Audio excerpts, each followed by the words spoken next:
Howdy. In this video, we're going to cover a simplification of a force and couple system in 3 dimensions. So let's take a look at what we have over here. We have a pipe assembly. Okay, notice we have X, Y, and Z. So in fact, we do have a 3D problem. And we're being asked to replace the 2 wrenches and the force by an equivalent force and couple moment at point O, where point O is at the origin over here. Now, what are the wrenches? Wrenches are these guys here, this guy and this guy. So this 2 combined together, it's a wrench. So what is it? It's you have a force and you have a couple moment. And when the force and the couple moment share the same line of action axis, then we consider that's a wrench. So this, you can think of wrench number 1, wrench number 2, and this is the force. So you already know what's the easy step. The first thing we have to do is calculate the resultant force. This being a 3D problem, our first task is going to be to write each of the forces in Cartesian vector notation. To make this easier, let me start by numbering the forces. Arbitrarily, I'm going to think of this one as number 1, this guy as number 2, and this guy as number 3. So let's go ahead and write the 3 forces in Cartesian vector notation. Force 1, which is 300, notice is acting along the z-axis. It has no x or y components, so we can write that as 0 I hat plus 0 j hat plus 300 in the k hat direction. Now let's go ahead and write force number 2. Force number 2, which is this guy, is 200. But notice this force does not lie on the x-axis. If we look closely at this figure, this force is like 30 degrees below the x-axis. So to be able to write it in Cartesian vector notation, we have to calculate its x component and the z component. It doesn't have a y component. So to do that, we can form a little right triangle like so. Hopefully this way it's clear to see that the x component, which would be right on top of this green line over here, would just be 200 times the cosine of 30, because that's the angle that is adjacent. So 200 times cosine 30 is 173.2.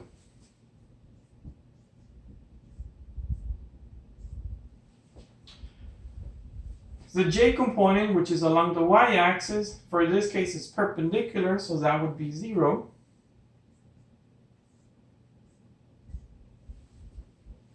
And then the k component, which is this one here, see it's aligned with the z-axis, would be 200 times the sine of 30, which is just 100.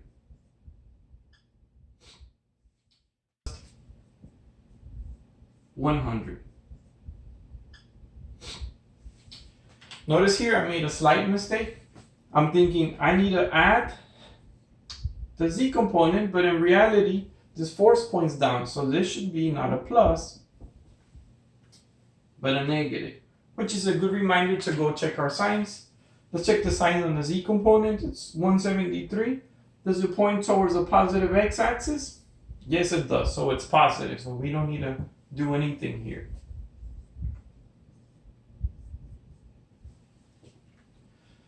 Now let's write the force number 3 in Cartesian vector notation. Notice the force 3 is oriented along the y-axis, so it's going to have no component along the x or I hat. All the 100 pointed in the positive y-axis, so plus 100 j hat, and no z component, so plus 0 k hat.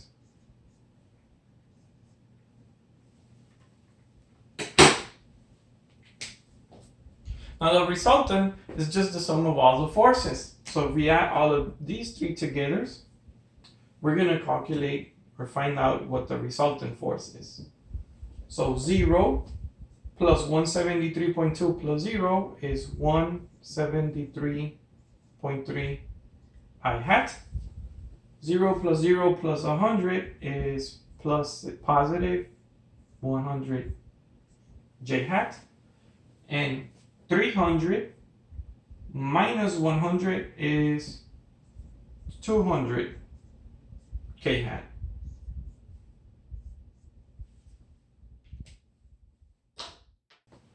Again, that's a resultant force in Cartesian vector notation. So the next thing we need to calculate is the couple moment acting at point O. Now remember, when we're simplifying for that couple moment, right, that couple moment is going to depend on two types of moment. First, any force that does not pass through the point of interest, in this case point O, will generate a moment. We need to capture that. And then we need to add any couple moments that we have in the figure. So can you remember what two couple moments we have here? Yes, we have this 100 newtons and this other 100 newtons. So the resultant couple moment about point O is just going to be the sum of the moment caused by force 1.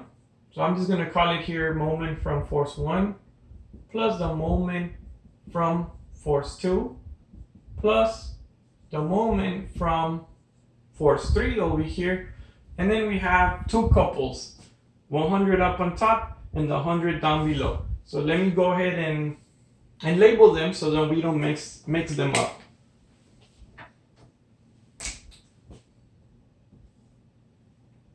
So let me call this guy couple 2 and this one above couple number 1, right?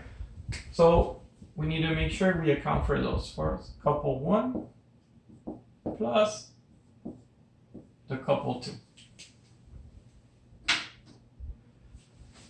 So the resultant moment, right, is just going to be the sum of all of these together. Before we actually calculate the sums, let's go ahead and write each one in Cartesian vectors so we can get the summation. So let's go ahead and start with the moment caused by force 1.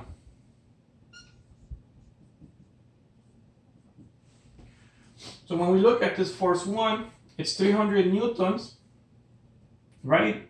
And it only has a component along the z-axis.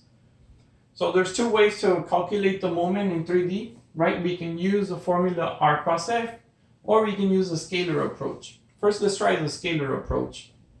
So when we look at this 300, the questions that we're going to ask is, can that force cause a moment about the x-axis, the y, or the z-axis? So let's start first with the x-axis. So can the 300 Newton force cause a moment about the x-axis? The answer is yes, right? Because the force is in the z and we have some distance along the y, it can cause a moment about the x-axis, right? So that moment is going to be the force, which is 300, times the distance, which is 0.5, right? So that's 150. And next we need to ask, what is the sign? So for that, we're going to use the right-hand rule, right? So if I put my fist at this point O, then I point my fingers to go meet or intersect the line of action of the force, and then I curl my fingers in the direction that that force is pointing, right? This is going to do something like this. Now, the angle is kind of weird because it's 3D, so it's more like something like that. We can see that the rotation, our thumb is pointing towards the positive x-axis. So this guy forms a moment in the positive I hat. We don't really need to include a positive here, but I like to do so just so I remind myself that I already considered the sign for that moment. Next, I need to ask myself, can the 300 Newton force create a moment about the y-axis? And the answer here is no, simply because that force crosses that y-axis, right? So there's no moment arm, there's nothing to grab to make it rotate. So I had 0 j hat. And then can that 300 Newton force cause a moment about the z? And the answer is never, right? Why? Because that force is in the z-axis, so that this force wants to translate the body, it will never make it rotate by pushing up. So plus 0. Okay. And then just to be consistent with the units, right? The force is newtons, the distance is meters. So Newton meters. So now to calculate the moment due to force 2. Now force 2 is this one here, which we already wrote in Cartesian vector notation, right? Again, the question is going to become, can it create a moment about the x, the y, and the z-axis? So if you have trouble calculating the moment with the scalar approach, and you want to use it or calculate it with the cross product, we can do that as well, right? So the moment from force 1 about 0.0, right, is going to be, the general formula is R cross F, right? R cross F. Both of these are vectors. Specifically, if we want the moment from force 1 about 0.0, we need to come up with a position vector that starts at the point of interest, so from O, and it goes to anywhere, any point on the line of action of the force. So here we have point A, so we would use ROA, and of course we're crossing it with the force 1. Now we do that cross product, I, J, and K, right? What is our position vector? O to A, or said otherwise, to go from O to A, how much do I need to move in the x-axis? Nothing, right? I only need to move along the y-axis a distance of 0.5 meters, and the z is 0. Next, I'm going to copy this force 1 in Cartesian vector notation, so 0, 0, 300, and then actually calculate the cross product, right? So I, J, and K. Remember, the J hat always gets pre-multiplied by a negative, and to calculate or to do the cross product, right? To do the I component, we cover the first row and the first column like this, and we go 0.5 times 300 minus 0 times 0, so minus 0. Next, in the J hat, we would have 0 times 300, which is just 0, minus 0 times 0, so 0, 0, 0. And then in the K hat, we cover and we have 0 times 0 minus a half times 0, which is just 0. And notice what we get. We get 0.5 times 300, which is just 150 I hat. The J hat is 0, so plus 0 J hat. And the K hat component is also 0. So we get the same thing. Cross product or scalar approach. To calculate the moment from force 2, using scalar approach, the tip I like to give is to go ahead and write the force in Cartesian vector, which we already did for the previous step. And the next thing is to actually draw it, right? So this is setting as we have x component of 173.2. So there's a force here of 173.2. And in the K, or in the minus z direction of 100. Right, so although it's just one force, it has two components, nonetheless we can still solve, right? Let's start with the x component over here and ask the question, can these x component create a moment about the x-axis? And the answer is no, because the force is oriented in the x-axis, it wants to translate the body. Can the 173.2 force cause a moment about the y-axis or cause the pipe assembly to rotate? The answer is no. Why? Because that force is passing through the y-axis, we have no moment. Now when we look at, can this force 173 cause a moment about the z-axis? And the answer is yes, this guy wants to grab it and pull it this way, so it'll swing the whole assembly like that, right? So the force is going to be 173.2, and again, that's along the Z or the K hat, so 173.2 is the force. The distance from the force, the moment arm, to the Z axis is 0.5 plus 0.6, or 1.1 meters.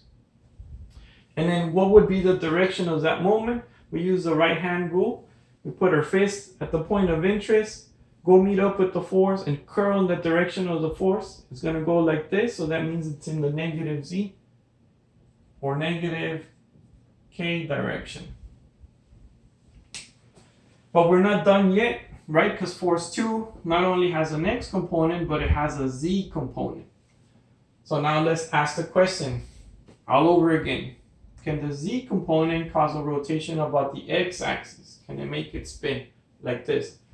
The answer is yes. The force is 100. The distance to my X axis is 1.1. And if I have this pipe assembly and I push down over here, the whole pipe is going to rotate like that. So it means my thumb is pointing into the board, or if you're doing this on paper, it's a thumbs down or a negative moment. So this is in the negative I hat. The next question is, can this force in the Z direction cause a moment about the Y? The answer is no, simply because that force is crossing or intersecting the Y axis, so it doesn't have a moment arm. So plus 0 J. And then can the force in the Z ever cause a rotation about the Z axis? No, only translation.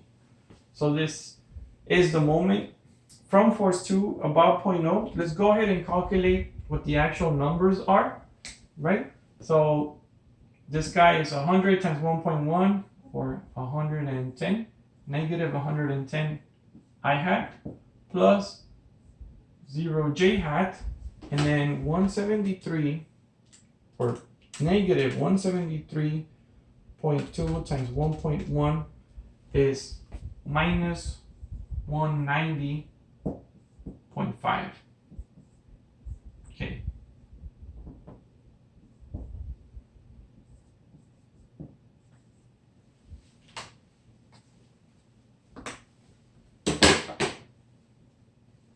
This is moment from force 2. I'm going to go ahead and erase this top portion where this calculation comes from. You're going to see in a minute why, just to avoid some confusion. So now let's go ahead and calculate the moment from the force 3. Again, the force 3 is this 100 Newton force that's oriented along the y-axis. So again, we're going to ask the questions. Can this force generate a moment about the x? The answer is no, because if we follow the line of action of that force, it goes and intersects the x-axis here, so it generates no moment. Can a force in the y-axis ever create a moment about the y-axis? No.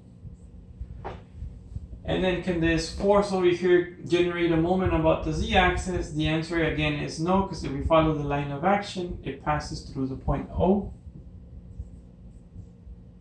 So no moment arm there. So I'm going through the motions of asking just to practice about the x, about the y, about the z. But in reality, right, the line of action of this force, it crosses to the point O, right? If a force, if its line of action crosses to a point, it will never generate a moment, right? So this guy should have never even showed up on this equation here, because it doesn't pass about point O. And so actually, while I look at this, let me go ahead and complete the notation. All of these are moments about the point O. Over here, this one, and that one. Again, the force 3, because it passes through the point O, will never generate a moment about point O. So now all we have to do now is go ahead and add the contributions of the couple 1 and the couple 2. So couple 1. When we look at this guy, right, it has its axis of rotation oriented with the z-axis. So we can write this one as 0 I hat plus 0 j hat. And then all of its magnitude, 100, in the positive k hat direction. And finally, we have couple moment number 2, which is this guy, the 100 Newton meters, right? It has its axis of rotation kind of rotated 30 degrees below the xy plane. But just like we could figure out the x and the z components, x and z of the force 2, we can do so for that couple moment, no problemo, right? So again, if we want the x component, which is oriented here, right, this is a side adjacent to the 30 degree. So we're going to go 100 times the cosine of 30. So couple 2. So 100 times the cosine of 30 is going to give 86.6 I hat. The j component doesn't have any, so plus 0 j. And then the k component, remember this force points, the couple moment points down, so it's going to be negative, right? And it's going to be, we want this leg of this triangle, which is opposite to the 30 degrees. So 100 sine of 30 is just 50.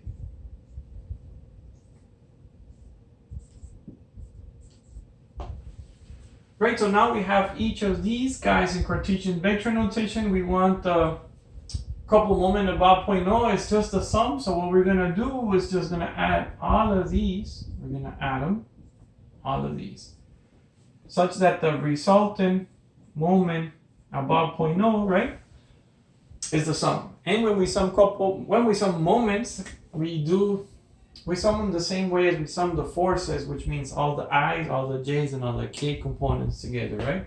So let's go ahead and do this. In the I hat, I have 150 minus 110 plus 0 plus 0 plus 86.6. This gives 126.6 I hat, positive. In the j hat, we have 0 plus 0 plus 0 plus 0 plus 0. So plus 0 j hat. And now the k hat, we have 0 minus 190.5 plus 0 plus 100 minus 50. And this gives minus 140.5 k hat. Completed, put the units, Newton meters, and there you go. We calculated the resultant force and the equivalent resultant couple moment about 0.0. And as always, if you have a question or you found any mistakes on my calculations, please let everybody know. Otherwise, I hope you found this video helpful, and we'll see you on the next one.